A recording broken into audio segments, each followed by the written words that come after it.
Channel of Vadodara. ધોરાજીની session કોર્ટે પોક્સોના આરોપીને 20 વર્ષની સજા ફટકારતા કોર્ટરૂમમાં સન્નાટો છવાઈ ગયો હતો। આરોપી અક્ષય ઉર્ફે અક્કી હીરામણે તેની ભાણેજ સાથે દુષ્કર્મ કર્યું હતું।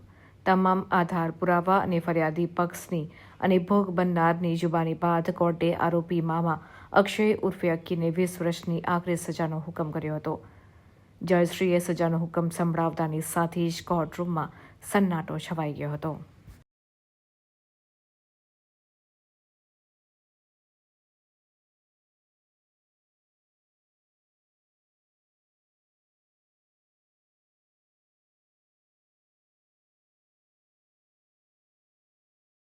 નમસ્તે, હું કાર્તિકેય મનોજભાઈ Parekh, additional public prosecutor, sessions court Dhoraji. આજરોજ ધોરાજીના મહેરબાન એડિશનલ ડિસ્ટ્રિક્ટ એન્ડ સેશન્સ જજ શ્રી અલી હુસૈન મોહિબુલ્લા શેખ સાહેબે આરોપી અક્ષય ઉર્ફે અક્કી હીરામન પવાર રહેવાસી ઔરંગાબાદવાળાને દુષ્કર્મના કેસમાં 20 વર્ષની સજા અને દંડ ફટકારેલ છે।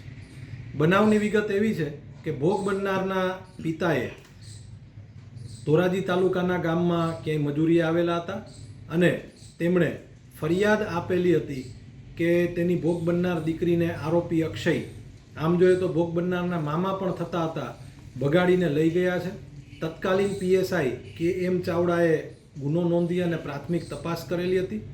ત્યારબાદ ધોરાજી સીપીઆઈ શ્રી એમ હેરમાએ આ ગુનાની તપાસ કરી અને ચાર્જશીટ કરેલું હતું।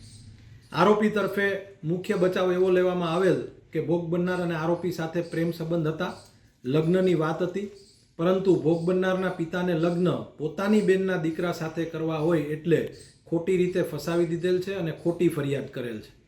આ તમામ સંજોગોને ધ્યાને લીધા બાદ ભોગ બનનારની જુબાની પણ થયેલી અને આરોપી તથા ભોગ બનનાર પક્ષ હાઈકોર્ટમાં ફરિયાદ રદ કરાવવા માટે પણ ગયેલા હતા, પરંતુ હાઈકોર્ટમાંથી મુદત હરોળ હુકમ મળેલ નહીં। આ કામે સરકાર પક્ષે દલીલ કરવામાં આવેલ કે ભોગ બનનારની ઉંમર 18 વર્ષથી નાની છે, તેમની સહમતિની કોઈ કાયદાકીય કે પુરાવાકીય કિંમત પણ ન ગણી શકાય અને આ તમામ સંજોગોને ધ્યાને લઈ અને ધોરાજીના મહેરબાન એડિશનલ ડિસ્ટ્રિક્ટ એન્ડ સેશન્સ જજ શ્રી અલી હુસૈન મોહિબુલ્લા શેખ સાહેબે આરોપીને તકસીરવાન ઠરાવી અને 20 વર્ષની સજા તથા દંડ ફટકારેલ।